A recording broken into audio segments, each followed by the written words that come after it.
risqué. Et des fois même, c'est nous-mêmes qui allons vers le risque. Cette histoire m'a fait mal, mais aussi ça m'a fait rire. Parce qu'il y a un point, il y a des points où vous allez rire, mais ça reste une histoire très triste. Parce que jusque-là, la victime est entre la vie et la mort. Pas de solution pour son cas. Le dehors est très risqué. Des fois même, ça ne sert à rien de chercher à se venger. La Bible dit « à moi la vengeance, à moi la rétribution ». Certaines personnes se vengent elles-mêmes. Il y a d'autres personnes, quand ils cherchent à se venger, des fois pour eux, ça ne réussit pas, vous tombez victime de votre propre turpitude. Alors, les vidéos sont là. Quand je vous dis que les histoires que je viens de raconter ici, ce sont des histoires vraies. Parfois, je n'amène pas les photos ou les vidéos, mais ça reste des histoires vraies. Mais quand j'ai une occasion de vous apporter des preuves, la vidéo, la photo, je ne manque pas de vous apporter des preuves. Cette histoire, ça s'est passé à Kinshasa, précisément dans la commune de Lantsele. Je vous raconte tout sauf rien. Et j'ai vu ça, j'ai voulu quand même avoir beaucoup plus, comme j'ai de la famille à côté de cette commune-là à Kinshasa. J'ai appelé, j'ai demandé les détails.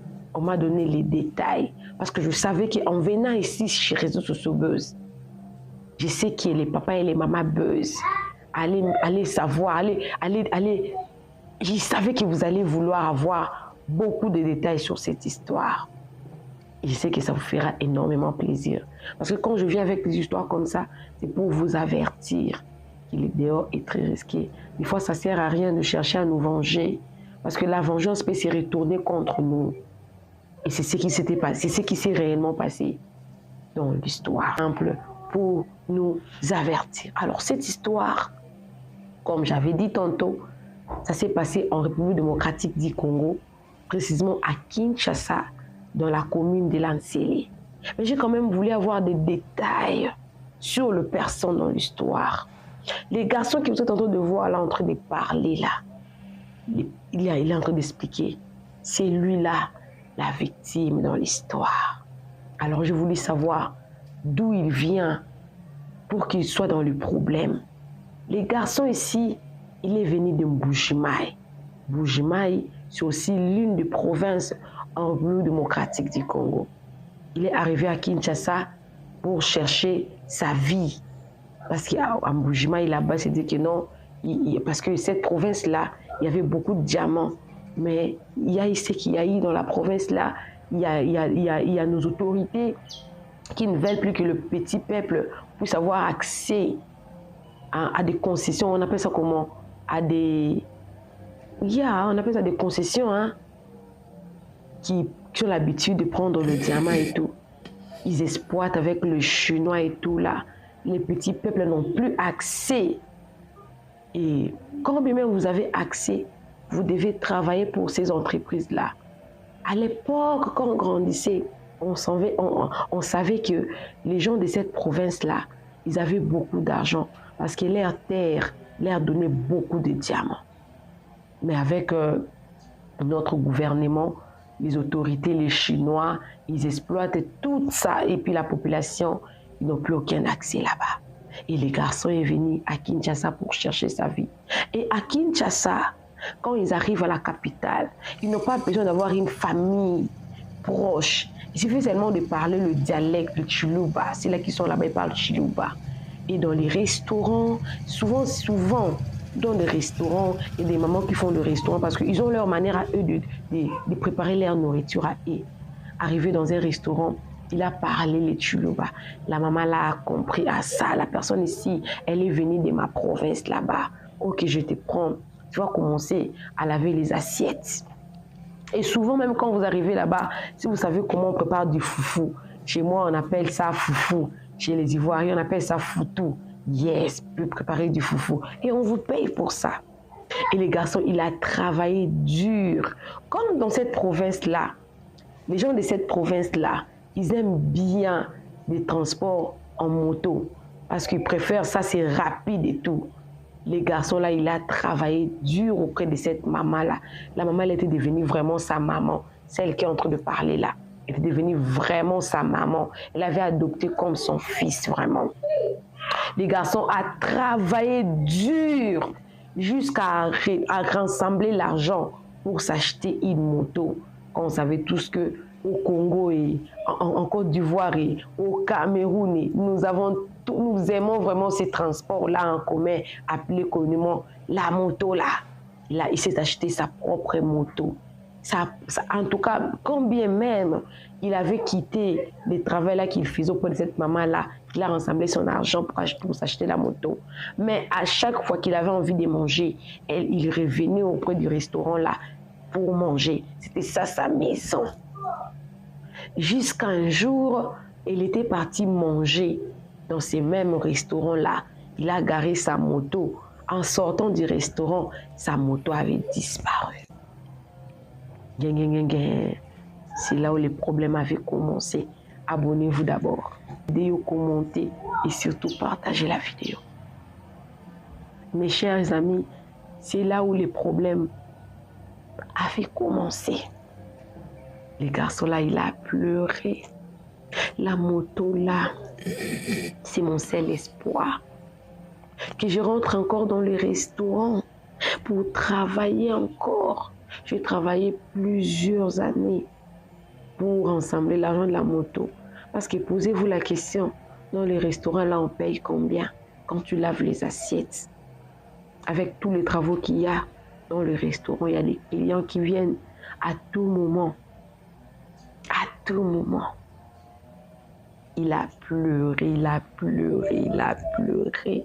Il est rentré auprès de cette maman-là en pleurant. Il a dit, ah maman, le jour où j'étais venu manger ici, on m'a pris ma moto. Qu'est-ce que je veux faire? Ma vie, reprendre encore. Parce que la maman, là, elle avait l'habitude de prendre. Quand tu es de cette province-là, tu viens. Il sait que c'est difficile à la capitale. Et elle préférait donner du travail à ces garçons, à ces gens-là, ou même aux filles. Tu retrouves à manger et elle payait.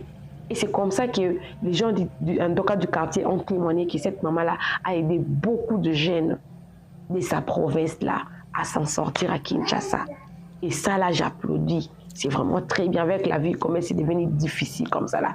Il n'y a pas de problème pour ça. Félicitations à cette maman-là. Tellement que les garçons avaient pleuré, il a pleuré, il a pleuré. La maman l'a regardé, la maman a eu pitié. La maman lui a posé la question. Tu veux retrouver ta moto? Elle dit oui, je vais retrouver ma moto. Tellement que la moto avait disparu seulement chez vous ici, dans votre restaurant. Sûrement la personne qui m'a volé la moto là, souvent... Pardon. Comme ma moto a disparu dans votre restaurant, peut-être que la personne qui a volé ça vient aussi manger. Là aussi, en tout cas, l'habitude de venir manger dans votre restaurant. Je pense que ce n'est pas une personne lointaine. Sûrement, c'est une personne qui me connaît, qui me voit venir ici. En tout cas, je vais retrouver ma moto. On m'a dit, ok, d'accord. Il a posé la question, est-ce que tu es vraiment prêt à tout faire pour retrouver ta moto? Le garçon dit, maman, je suis prêt à tout faire. S'il faut que je récupère ma moto là, je suis prêt à tout faire. Oh, ok, je vais t'amener chez un monsieur. En tout cas, si tu es prêt à tout faire, à respecter les conditions qu'on va te donner, tu pourras retrouver ta moto facilement. Parce que plusieurs personnes aussi avaient des problèmes. Ils sont venus vers moi. Je les ai aidés et ils ont trouvé des solutions. Voilà pourquoi moi, ici, dans ces quartiers, je suis vraiment bien répétée parce que moi, j'aide plusieurs personnes. Moi, en tout cas, je suis au service de plusieurs personnes. J'aide vraiment tout le monde. Les garçons étaient d'accord avec la maman là. Ils sont partis chez un féticheur. Et là-bas, on lui a demandé, achète ceci, achète cela, achète cela. Ils n'ont pas donné les détails des histoires qu'on avait demandé d'acheter. Moi également, je ne peux pas créer. Ce que je sais seulement qu'on lui a demandé d'acheter des histoires. Et puis, il a acheté. Ils ont fait le rituel et tout. Quand la maman là, selon l'explication, c'est là où maintenant que j'ai des versions. C'est là où maintenant que j'ai des versions. J'ai la version du garçon et j'ai la version de la maman. La maman a dit, elle a dit ceci. Quand ils sont arrivés là auprès du féticheur, quand le féticheur lui a demandé d'acheter des choses pour qu'il fasse le rituel, quand le garçon est parti acheter des choses pour que les féticheurs puissent commencer à faire le rituel, la maman là avait laissé les garçons. La maman est partie parce qu'elle sait que le monsieur est déjà auprès du féticheur là. Ils vont parler, ils devaient expliquer c'était quoi les problèmes, puis la solution. Pour elle, la maman savait que le garçon ne cherchait qu'à retrouver seulement sa moto. Les garçons là, je vais seulement récupérer ma moto. Mais c'est là la version du garçon. Bon, quand ça a bardé comme ça a bardé là, parce que je vais arriver là où ça avait bardé là. La maman là, comme elle donne la version des faits, elle dit, arriver auprès de ces féticheurs là, quand la maman là l'aurait laissé là-bas auprès de ces féticheurs, les garçons n'avaient plus l'intention de récupérer la moto. Le garçon avait dit à ces féticheurs là que moi, je ne vais plus récupérer la moto, je changeais d'avis. Mais je veux que la personne qui a volé ma moto puisse mourir et que je vais utiliser son sang pour que je devienne riche. Est-ce que c'est possible? Le féticheur leur a dit, là d'ailleurs, ce n'est pas un problème. Tu as d'ailleurs choisi la bonne décision parce que tellement que la personne qui t'a volé la moto là, il a tort. Tout ce qu'on va faire là, ça va réussir. Ah, il était vraiment d'accord et tout. Et puis il a dit, achète ceci, achète. Le monsieur, il a fait le rituel, et tout. Et le monsieur lui a dit, tout ce que je fais là, il a fait le rituel et tout, et puis il a remis quelques produits. Il a dit, ça, tu dois commencer à te promener avec ça, partout où tu es. Tu dois te promener avec ça là. C'est ce qui va t'amener la chance jusqu'à ce que cette personne-là meure. Comme tu veux que la personne-là puisse mourir, jusqu'à ce que la personne-là meure. Mais qu'il y a seulement une condition. Tu ne dois pas manger la tête de la poisson. La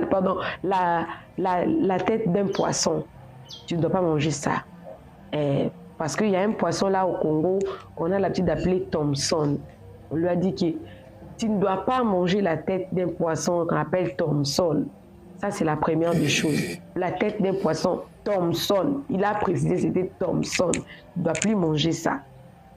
Et des deux, les fétiches ici, ça ne doit pas, comment dire, quand tu te promènes avec ces fétiches ici et que tu sens qu'il va pleuvoir, tu dois te cacher. Tu dois te cacher. Tu te promènes avec ça, mais que quand il pleut, tu dois te cacher. Ces fétiches ne doivent pas toucher de l'eau de la pluie. Ça peut toucher de l'eau du robinet. Pas celle de la pluie. On dit que non. C'est facile. Je peux gérer. Et les garçons étaient en train de bien, en tout cas, respecter les conditions. Jusqu'à ce qu'un jour, à Kinshasa là-bas, au Congo, il y a des pluies qui ne préviennent pas. Il est en train de se promener. La pluie a commencé. Il a cherché là où c'est caché. Il n'a pas trouvé. Comme la sorcellerie, il a cherché. Et puis il a pris les fétiches là, tous les produits là que le féticheur lui avait donné là. Il a mis ça sous sa caleçon. On dit quoi? Son caleçon. Il a mis ça sous son caleçon.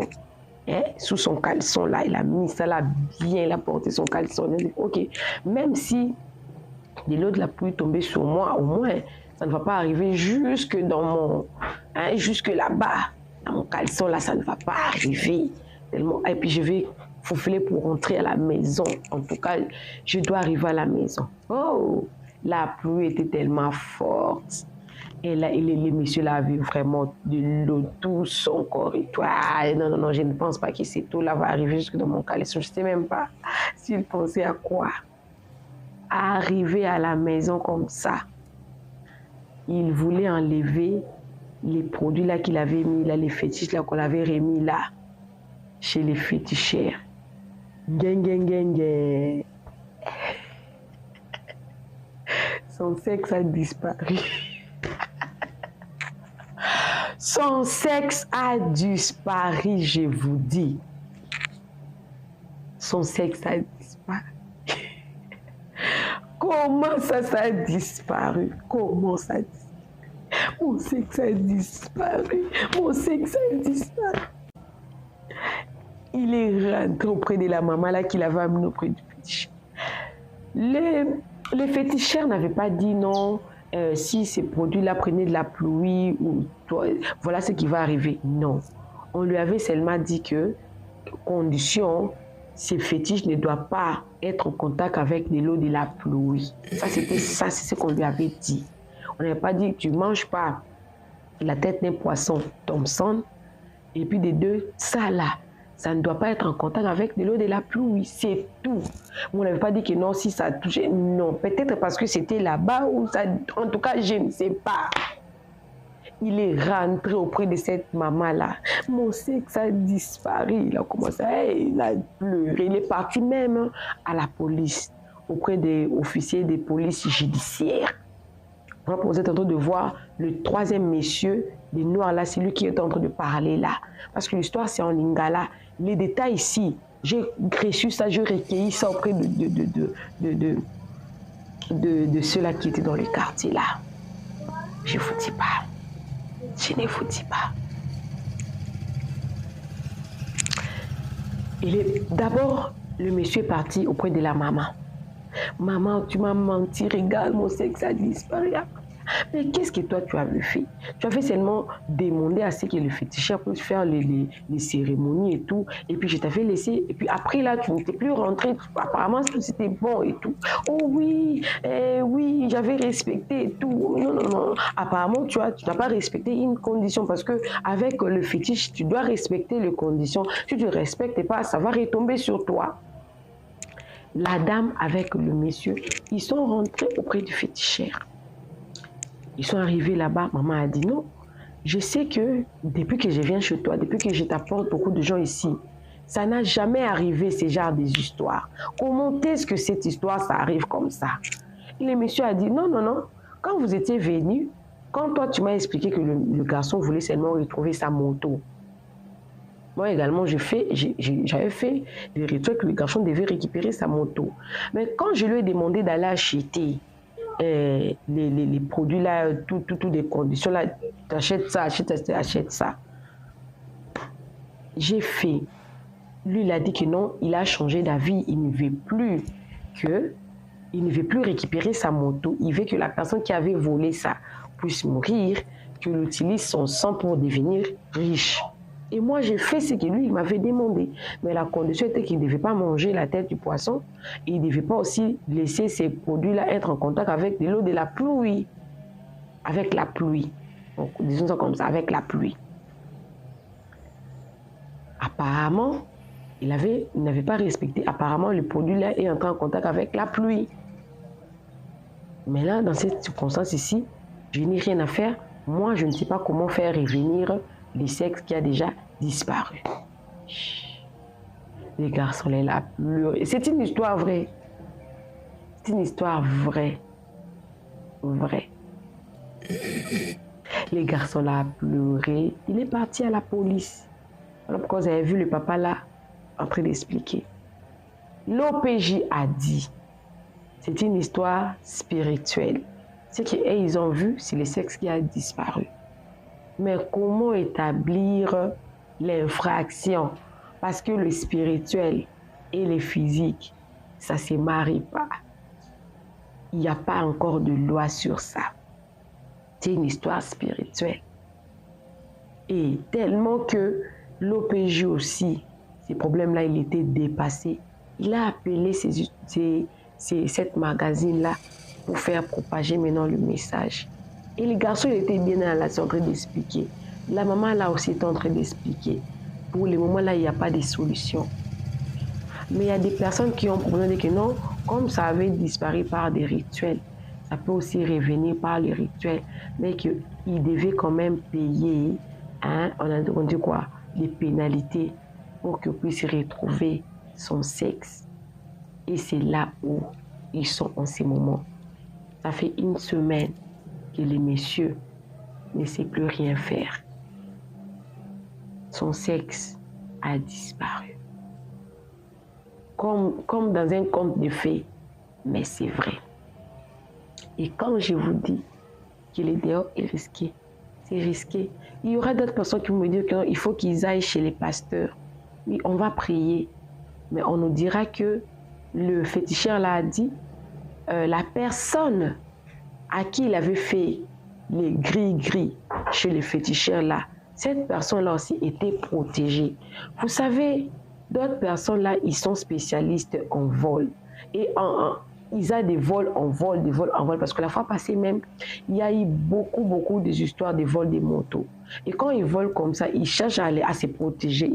Ces gens-là se protègent aussi. Et parfois, des fétiches qu'ils prennent là, c'est très, ils ont des niveaux très élevés.